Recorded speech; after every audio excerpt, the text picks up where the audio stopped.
नमस्कार मित्रांनो, तुम्ही ऐकत आहात बालभारतीच्या जुन्या अभ्यासक्रमातील इयत्ता चौथीच्या शिवछत्रपती या इतिहासाच्या पुस्तकातील धडे आर्टिस्ट एडीजे ह्या यूट्यूब चॅनलवर. ऐका आणि आपल्या इतिहासाच्या तासाच्या आठवणी परत जाग्या करा. जागा करा तो प्रत्येक क्षण ज्यात अगदी बालवयापासून आपण आपल्या महाराजांशी, त्यांनी केलेल्या कार्याशी आणि आपल्या स्वराज्याशी नकळतपणे जोडले गेलो, आणि तेही अगदी कायमचे, आयुष्यभरासाठी. आता ऐकूया धडा चौथा, शिवरायांचे बालपण. शिवजन्म. ते दिवस फार धामधुमीचे होते. उत्तरेकडून मुघल बादशहा शहाजहान याने दख्खन सर करण्यासाठी मोठे सैन्य रवाना केले होते. शहाजी राजांच्या जहागिरीचे गाव पुणे. विजापूरच्या आदिलशहाने ते बेचिराग करून टाकले होते. शहाजीराजे अडचणीत सापडले होते. इकडे आड तिकडे विहीर. शहाजी राजांच्या नशिबी धावपळीचे आयुष्य आले. अशातच जिजाबाई गरोदर होत्या. तेव्हा या धामधुमीत आणि धावपळीत त्यांना ठेवायचे कुठे हा प्रश्न उभा राहिला. शहाजीराजांना शिवनेरी किल्ल्याची आठवण झाली. जिजाबाईंना त्यांनी शिवनेरीवर ठेवायचे ठरवले. शिवनेरी हा पुणे जिल्ह्यातील जुन्नर जवळील किल्ला. त्याच्या चारी बाजूंना उंच कडे, भक्कम तटबंदी आणि बळकट दरवाजे होते. किल्ला मोठा मजबूत होता. विजयराज हे त्या किल्ल्याचे किल्लेदार होते. ते भोसल्यांच्या नात्यातलेच होते. जिजाबाईंच्या रक्षणाची जबाबदारी त्यांनी स्वीकारली. तेव्हा शहाजीराजांनी जिजाबाईंना शिवनेरीवर ठेवले व ते मुघलांवर चालून गेले. आणि तो सोन्याचा दिवस उजाडला. फाल्गुन वद्य तृतीया शके 1551, म्हणजेच इंग्रजी वर्षाप्रमाणे 19 फेब्रुवारी 1630. शिवनेरीच्या नगारखान्यात सनई चौघडा वाजत होता. अशा मंगल मुहूर्तावर जिजाबाईच्या पोटी पुत्र जन्मला. किल्ल्यावर आनंदी आनंद झाला.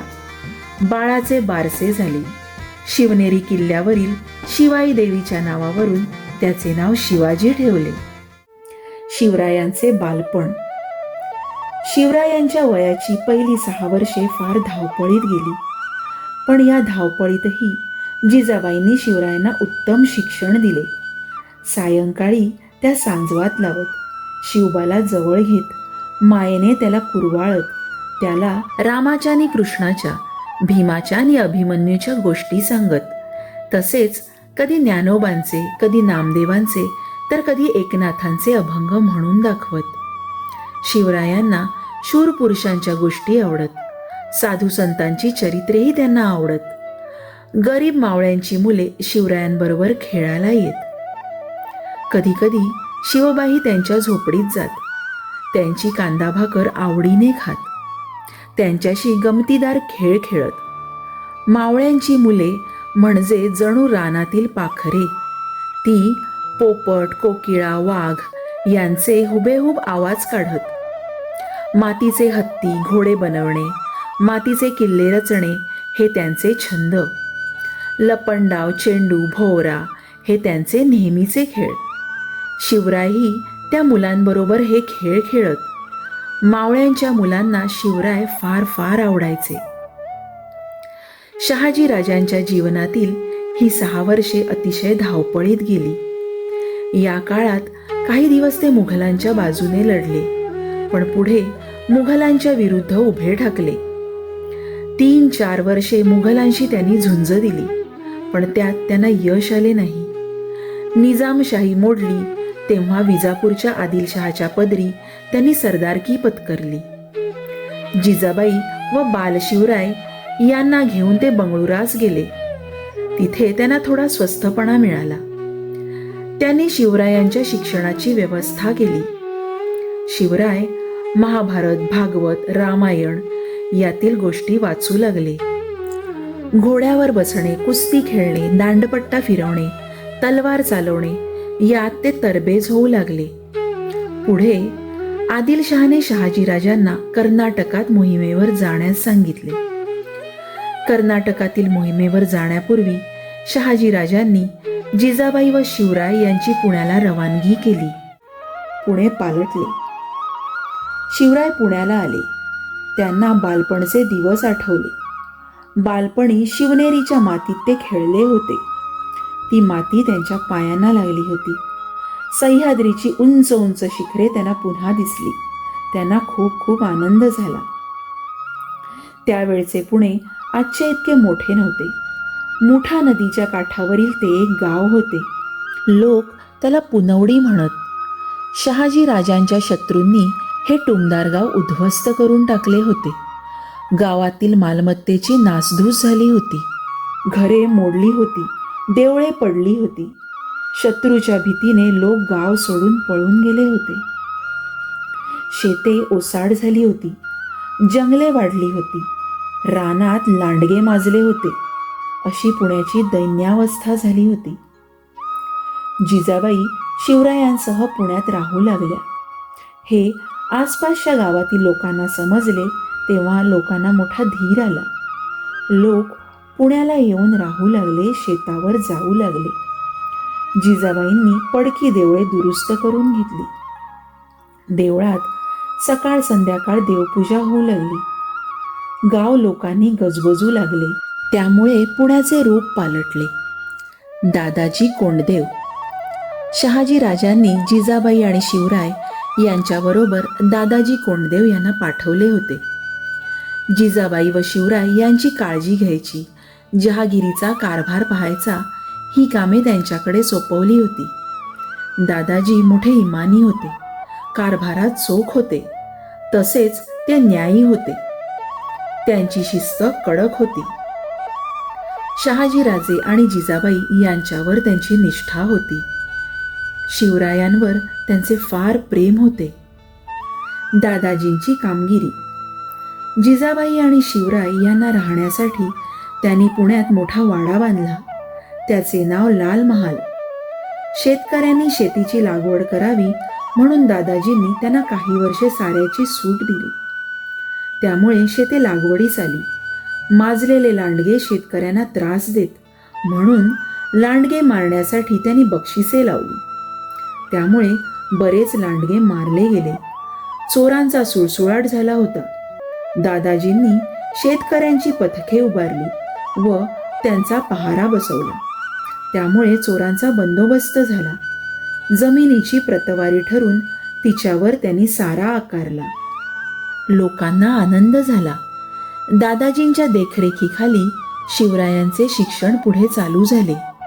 घोडा भरधाव फेकणे, तलवार चालवणे, भाला फेकणे, तिरंदाजी करणे, पट्टा फिरवणे, कुस्ती खेळणे यात शिवराय तरबेज झाले. जहागिरीचा कारभार पाहण्यासाठी दादाजींबरोबर शिवराय स्वतः जात. शिवरायांच्या समक्ष दादाजी लोकांचे तंटे तोडत, न्यायनिवाडा करत. त्यामुळे लोकांना आपलेसे कसे करावे, न्याय कसा द्यावा या गोष्टी शिवरायांना कळू लागल्या. आईचा उपदेश.